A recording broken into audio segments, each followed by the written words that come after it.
Northern Saipan, July 8, 1944. Wind from the cliffs tastes like salt and cordite. An 18-year-old Marine, 5'4", 123 pounds, steps toward a black mouth of stone. He speaks softly into a cave where grenades are clutched like rosaries. His Japanese is not parade ground perfect, it's dinner table honest. A child whimpers. A mother shushes. A sergeant barks something about death before capture. The Marine says, "If you walk out, you live. You've heard about the island battles, Saipan, Okinawa, where firepower decided the map. This is a different kind of story. How one small kid from Boyle Heights used language, culture, and patience to pull human beings back from a cliff. Literally. No explosions here. Just persuasion against propaganda. Hours of talking against seconds of terror." By the end of the campaign, the tally would be unthinkable. Roughly 1,500 Japanese soldiers and civilians captured alive, not by a battalion, but largely credited to one Marine's initiative. Stay with this. It gets harder, then it gets clearer. Before Saipan, there was Los Angeles. A Mexican-American kid named WWII Gabaldón grows up skirting the edges of trouble and hunger. The pivot arrives when he moves in with the Nakanos, often written nanos in some accounts, a Japanese-American family who do what communities quietly do. They feed an extra mouth, correct a homework page, model dignity. Guy learns chopsticks and call and response etiquette. He absorbs softener particles of a worldview, what to say to elders, how to bow without showing weakness, which silences mean no, which silences mean I'm thinking. He doesn't learn military Japanese, he learns household Japanese. The language of rice steam, squeaky tatami, scoldings that still carry love. Those phrases will later prove more powerful than a bullhorn's commands. Then Pearl Harbor detonates the floorboard under their shared life. Executive Order 9066 tears the Nakano household out of its neighborhood and drops it behind barbed wire in Wyoming. Guy watches the truck pull away. A new pair of vows forms in him, one to the country he will fight for, and one to the family that showed him who he could be. At 17, he enlists. Operation Forager is a machine with blueprints and timetables, but Saipan has its own logic. 30,000 Japanese troops and, crucially, tens of thousands of civilians who have been told for years that surrender to Americans means rape, torture, cannibalism. The imperial system lays out a final script. Grenades to families, slogans about honor, units ordered to drive civilians toward Banzai Cliff and Suicide Cliff. When US Marines land on June 15th, the map begins to squeeze the island's population northward against rock and sea. Gabaldón's assigned role is scout/observer. His chosen role becomes something else. At night he drifts from his unit, against orders, like a shadow going upstream. He sits outside caves and talks, not proclamations, not "this is Sergeant so-and-so of the United States Marine Corps."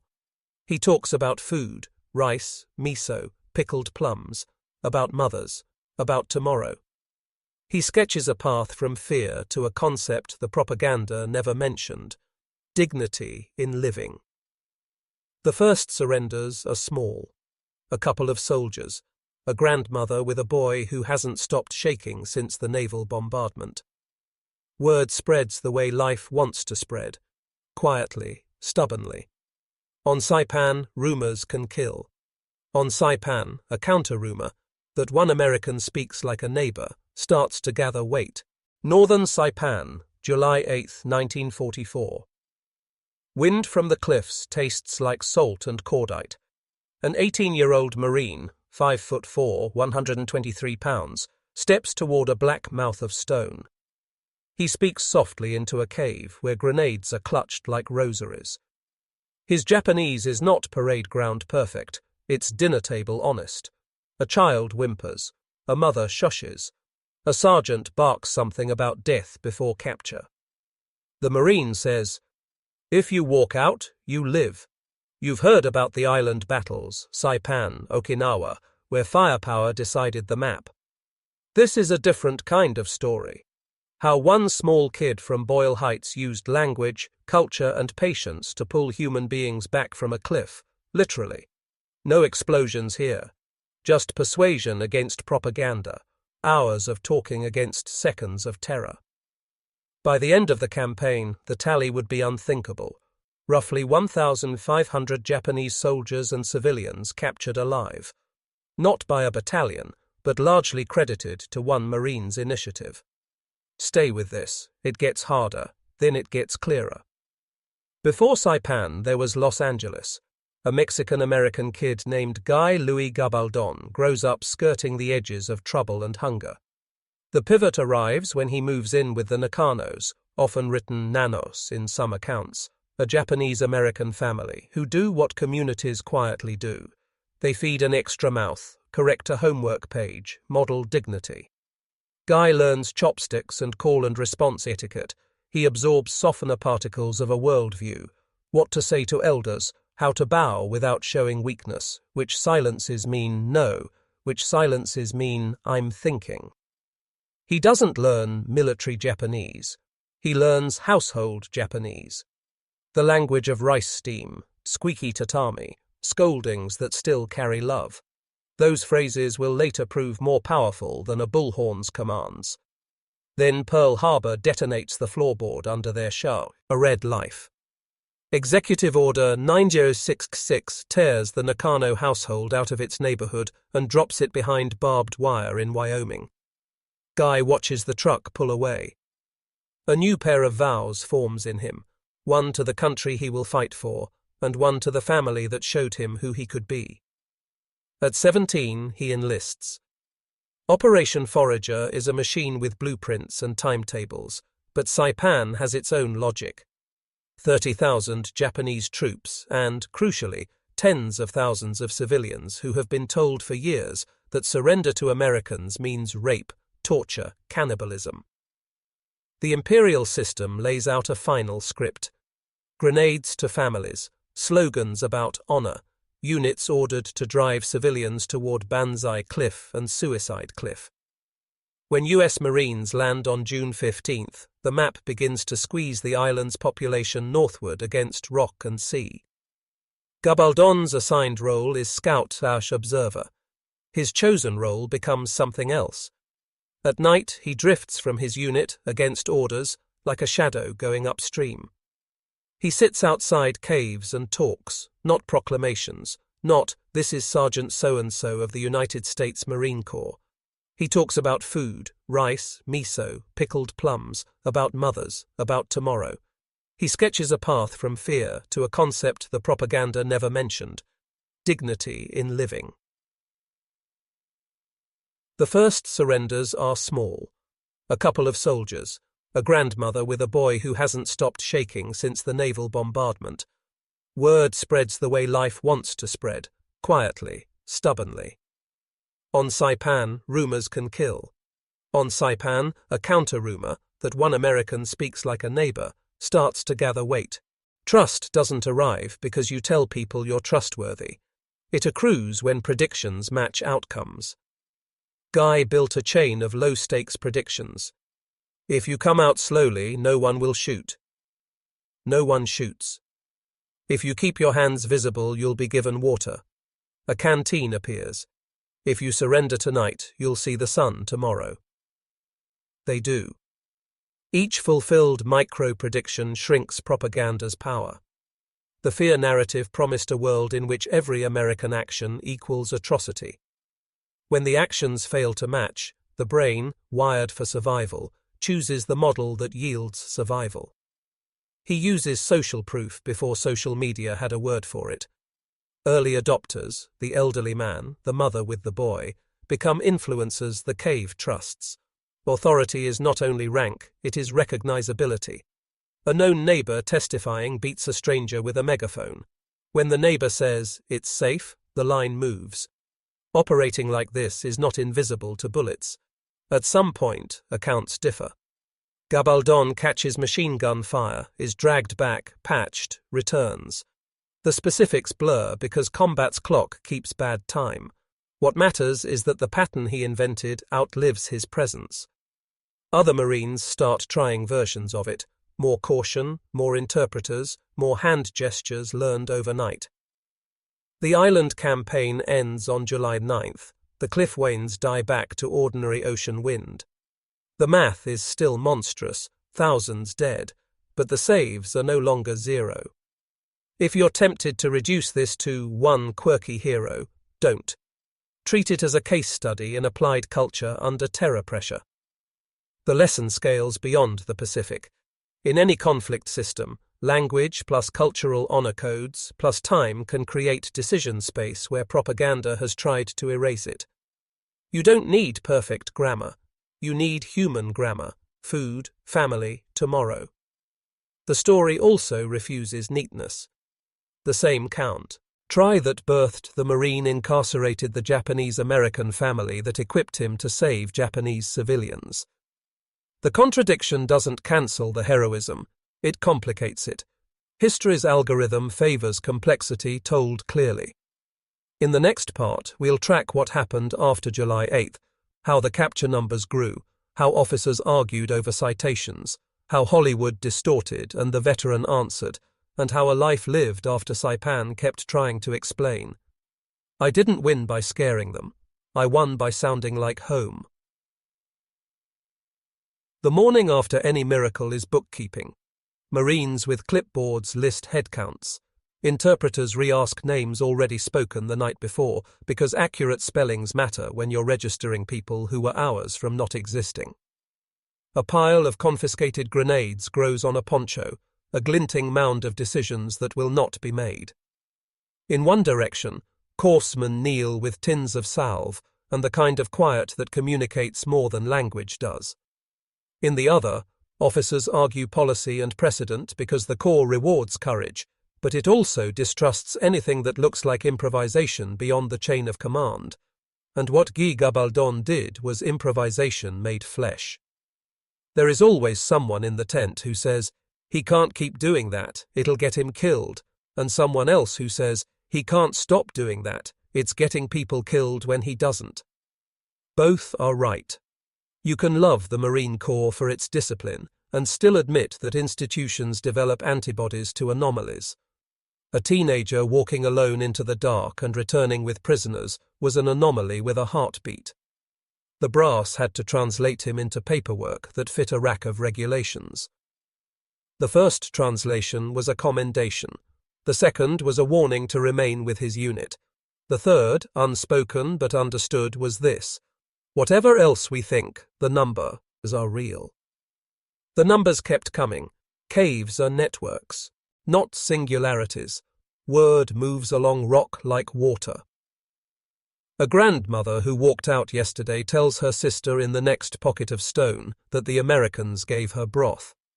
A corporal who expected a bullet received bandages and now argues with his sergeant that survival serves the emperor better than martyrdom. What propaganda builds over years cannot be dismantled by a single conversation. It collapses under repeated contradictions. Guy's presence, small, patient, insistently human, became the most dangerous contradiction on Saipan. He understood that contradiction had to be embodied, not just spoken. A loudspeaker can broadcast a message, a body demonstrates it. So he kept moving, sometimes with a buddy who spoke a little, often alone because one body reads as less threat than two. He learned to recognize the tremor that meant a grenade pin had been pulled and to modulate his voice into a steadying rope.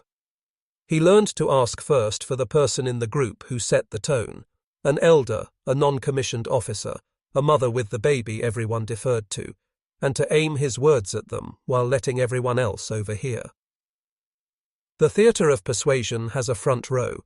He filled it with the person who could move a group without raising their voice. Skepticism sprouted as fast as stories. Some Marines rolled their eyes and muttered that guys who wander at night and tell tales in the morning will soon tell none. A language officer, trained in formal diction and grammar, suspected the kid of cutting corners, of theatrics. In war, suspicion is a survival tool. You keep it sharp. But war also runs on witnesses, and those came forward. Intelligence officers who debriefed the captives were not romantics. Their job was to be boring in triplicate. When they initialed totals and dates, they were certifying dullness, and dullness is the secret friend of truth. Later, when asked, they didn't offer adjectives. They offered numbers and signatures. What does the saved life feel like on the day it re-enters the ledger? It feels like heat and thirst and an ache in places you didn't know held tension. It feels like clothing that isn't torn. It feels like the first unthreatened sleep in months. The civilians and soldiers who shuffled into American lines lay down and discovered how loud silence can be after shelling. A boy whose ears had been ringing for 2 weeks heard birds again and scowled because birds sounded like mockery. A woman cried without making a sound because the last time she cried loudly, a neighbor complained that noise drew attention, and attention had been a hazard. They did not become grateful instantly. Gratitude is a luxury you can afford after your nervous system believes it will not be ambushed. Guy walked among them without the swagger that often afflicts men who have done improbable things. He kept repeating small truths: food will come, you can send a message, you will not be separated from your child, and then staying in the vicinity until each truth arrived. This habit of hanging around to witness the fulfillment of your own promises is part of why the method worked. He was not a courier of reassurances. He was an usher who stayed until the seats were found. The Island War did not pause to give lectures on new tactics. Flame tanks still pressed against cave mouths elsewhere. Artillery still stitched the ridge lines. Rifle squads still learned the hard geometry of corral and cover. In that wider storm, the rescue missions were eddies, small circulations where death's momentum slowed. But eddies alter rivers over time. The more clusters who left caves intact, the more clusters in other caves believed they might. The more early adopters of surrender survived to tell their stories in the makeshift encampments, the more the rumor mutated from, "Americans will eat you," to, "There is a small Marine who will bring you out." In information ecosystems, a single credible anomaly can repattern the whole. Some officers, though trying to encode the anomaly into doctrine, asked him to write his script. He tried. But scripts are brittle when divorced from the ear that knows when to lean into a pause or let a silence lengthen into consent. He could outline principles, come alone, speak as if you're in someone's home, lead with dignity, not with demands, offer a future rather than a verdict. But the art lived in micro-adjustments, a chuckle here to puncture tension, a respectful honorific there to shore up a man's self-concept just enough that he could admit fear without disintegrating. You cannot standardize a heartbeat, but you can teach people to hear one. The wound he took, its location disputed, its timing blurred by adrenaline, was proof of a fact his admirers downplay and his detractors sometimes wish to overplay. This method did not make him invulnerable. Persuasion under fire is not safe. When he returned from treatment, he returned to talking anyway. This choice complicates the narrative in the right way. He wasn't naive about risk. He had simply recalculated what risk bought. A night's walk might purchase 10 lives, or 20, or 87 in a surge of improbable grace. Risk matched to that return becomes rational. Any story that nears Hollywood risks dissolving into tropes. The film, based loosely on his life, converted patience into spectacle and cultural specificity into generic valor.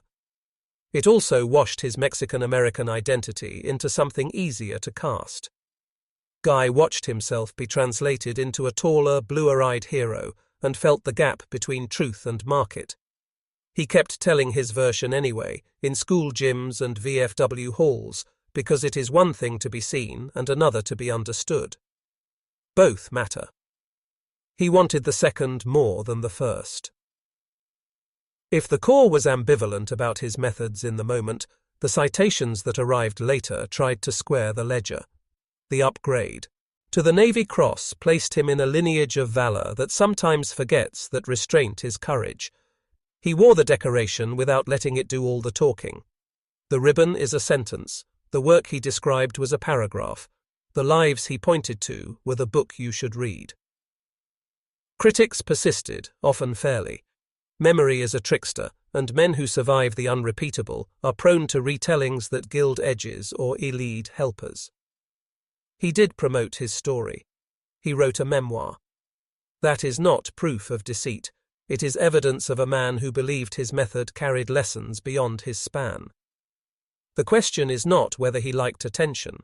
The question is whether the core claim withstands archival oxygen. It does. Marines who hate fanciful claims still nod when you recite the documented captures. Intelligence officers who never met a superlative they liked still settle their glasses on the bridge of their nose and say, "The totals we recorded were high." Here is a less discussed truth. Guy's method was an argument about honor addressed to honor. Many American accounts treat Japanese honor as an exotic absolute, something to be bulldozed or outstubborned. He entered that environment and suggested an alternate definition that allowed men to remain men in their own eyes. He framed surrender as a tactical investment in the nation's future, not a collapse of self. He insisted that protecting family was the highest tribute to the emperor, because a dead father cannot raise a son who will rebuild. He created a narrow bridge across a canyon of shame and walked people over it by keeping his gaze forward, not down into the abyss. There were failures. There were moments when a cave chose death loudly and completely. There were conversations that seemed to land and then were upended by a single officer's pistol shot, one example made to terrify the others back into obedience. There were times when he was close enough to smell fear coming off skin and still watched feet move the wrong way. He carried those failures like stones in a pocket, not for display, but because weight teaches balance. The saved lives never fully offset the lost ones. Arithmetic cannot heal everything. It can only tell you that you did not waste the day. When the campaign ended, the island began the secular liturgy of aftermath: burials, bulldozers, bulldozed graves. Guy's name moved from briefing sheets to rumor, from rumor to paperwork, from paperwork to a line in a citation that someone read aloud in a room with fluorescent lights. Then the war kept going someplace else, because wars are rivers and men are driftwood until they decide to swim. After the uniform, he lived near the scenes of his most intense days, as if proximity kept the lessons warm. He fished, he fathered. He was not always gentle. Men who have balanced lives on sentences often become impatient with conversations that risk nothing. But he kept returning to a thesis. The enemy is a role, the human is the fact. In classrooms, he told adolescents who had never been hungry that language learned at a kitchen table could reroute the fate of a village. Some of them rolled their eyes the way Marines had. Some of them kept the thought like a seed. History, which loves irony more than morals, arranged for his adoptive brother to fight in a unit that proved loyalty, while their community sat behind American barbed wire. The parallel lines, one brother making captures with a voice, one brother winning ground with a rifle in Europe, demonstrate a country large enough to house contradiction. The country failed the Nakanos, while the Nakanos equipped the country with a Marine who saved Japanese civilians. To flatten that complexity into a neat banner is to desecrate it. Leave the lines parallel, let them accuse and bless us in the same breath. His lessons have been turned into bullet points in training slides for conflicts that come with different languages and similar lies. Some units tried to constitutionalize engagement. Others nodded and returned to the protective geometry of armor and convoys. Not every battlefield allows for what Saipan allowed. Not every culture answers to the same honor key. But the principle travels. If you can speak to someone's tomorrow in a way that preserves their sense of self, today's fight might end without a body on the ground. That is not naivete. That is competence of a kind our arsenals do not stock yet should. Was he the only one? No. There were other voices in other ravines across the Pacific and the Mediterranean and the Levant who discovered that humility can cross distances, artillery cannot. Their names did not stick to the archive as tightly. The algorithm of attention favors spectacle. We can push back by telling the slow miracles loudly enough that they compete. The last decade of his life is easier to reduce than to understand. Honors arrive late, health fails. A mayor shakes his hand, he dies. A stone in Arlington accepts his name. Pilgrims who care about the edges of the big narratives run fingers over the inscription and tell each other versions of the story, some more accurate than others. The truth can bear the noise around it.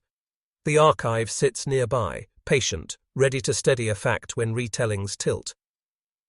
What would he think about being transformed into a symbol? He would likely prefer that attention be paid to method over myth. The method is not mystical. It asks a soldier to do something extraordinarily simple and therefore extraordinarily difficult. See the other person as someone with a mother and a set of obligations, then speak to those obligations with respect. He did this while taking machine gun fire and while management frowned.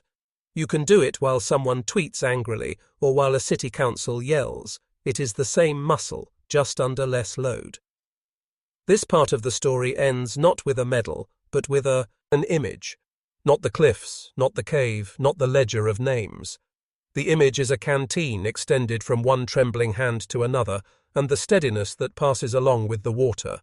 Two people who were told lies about each other decide to test a truth instead, and the test passes. The men who watched that exchange learned something about what their flag could mean when it asked for nothing in return. The women who watched it understood that myths fracture first at the lip and then in the heart. The boy who watched it grew into a grandfather who told his own grandson, "Once, an American spoke like my neighbor and I chose to live." If you want to honor the Marine, honor that sentence. Repeat it where propaganda tries to make decisions for you. Teach it alongside the louder stories of tanks cresting ridges and planes knifing through clouds. Keep it polished the way you keep brass polished, not because shine is the point, but because habits are. Habits become character, character becomes culture, culture makes future choices easier. That is the slow math he practiced on Saipan. That is why the day after the cave mattered as much as the night in front of it. War stories tend to calcify into two molds, the kill count and the casualty list. Guy Gabaldon's story refuses both. His numbers point in another direction, not how many he killed, but how many he convinced to live. In the official record, his captures run above 1,000, with some accounts cresting closer to 1,500. In the mythology, he becomes the Piper of Saipan, a moniker both affectionate and unsettling, because pipes and persuasion sound unserious to men who think wars are won by ordnance alone. Yet persuasion is what kept children from falling into surf, what kept grenades from erupting in family circles. To recognize that truth means adjusting how we think about valor. After the war, America did what it often does with complicated heroes. It simplified him. Hollywood produced Hell to Eternity in 1960, casting a tall, fair actor in the role of the 5'4" Mexican American kid who spoke Japanese with a kitchen accent. The film replaced patient conversation with battlefield swagger, trading cultural nuance for gunsmoke. The man who had saved through listening was translated into an action figure who saved through force. Guy himself watched the reel and shook his head. He had wanted the story told, but not at that cost. To him, the central lesson wasn't that a Marine could do the impossible. It was that anyone with language, cultural empathy and courage could do the improbable if they treated enemies as future neighbors. The Medal of Honor debates haunted him. His commanders recommended him. Higher command downgraded it. Decades later, veterans groups and politicians petitioned for an upgrade. Bureaucracy answered with silence or polite refusal. He lived long enough to know that medals follow rules as much as merit. He also lived long enough to understand that recognition is sometimes political theatre. Still, the fact gnawed at him. How could his act, saving lives by persuasion, be judged less worthy than acts of destruction? The answer, of course, lies in how institutions define valor. For the Marine Corps of 1944, charging a machine gun nest was heroism. Sitting in the dark speaking Japanese until a mother trusted you was eccentricity. Institutions are slow learners, yet history, which has a longer attention span, slowly caught up. Military training schools began using his example in lectures about psychological operations and counterinsurgency. His methods prefigured doctrines that would later guide troops in Iraq and Afghanistan. Cultural fluency, patience, and respect as force multipliers. Officers who once mocked talking missions now saw slides about hearts and minds, with his name in footnotes. The lesson filtered. Persuasion is not weakness. Persuasion is strategy. Guy had intuited this in a cave when he was barely old enough to vote. The brass took generations to spell it out. What makes his achievement resonate is not only the lives tallied, but the context. Saipan was soaked in propaganda that painted Americans as demons. Families were ordered to die together rather than fall into enemy hands. The cliffs bore witness to the devastating success of those lies. In that environment, to coax even one family into surrender was extraordinary. To coax hundreds was nothing short of a counter-propaganda miracle. And yet Guy insisted the method was simple. Show them one American who did not match the myth. Sometimes he cooked rice to prove a point. Sometimes he offered cigarettes. Always he offered dignity. Against the machinery of mass fear, dignity is dynamite. After the war, he tried to live like an ordinary man. He worked, fished, raised children. For 2 decades he lived on Saipan, close to the soil where his strange form of combat had unfolded. He married and fathered a large family. In speeches he returned again and again to the idea that America's strength lay in its diversity, that a Mexican-American kid raised by Japanese Americans had been uniquely equipped to bridge 2 cultures at war. He never let audiences forget that the same government that interned the Nakanos had also relied on their foster sons Japanese to save Japanese lives. That contradiction was America in miniature, flawed, unjust, yet still capable of producing miracles through its patchwork of identities. In 2006, Los Angeles honored him formally. A mayor shook his hand, reporters clicked cameras, schoolchildren heard the name. Weeks later, his heart failed. Arlington National Cemetery took him in, where stone flattens stories into dates and rank. Visitors sometimes pause at his grave, running fingers over the inscription. Many walk past without knowing that beneath their feet lies the Marine who persuaded lives back from the edge. The quiet injustice is that his name is not as famous as others who killed more effectively, but perhaps that too is part of his legacy. Mercy rarely markets itself as loudly as violence. What then do we take from his life? First, that language is not a decoration.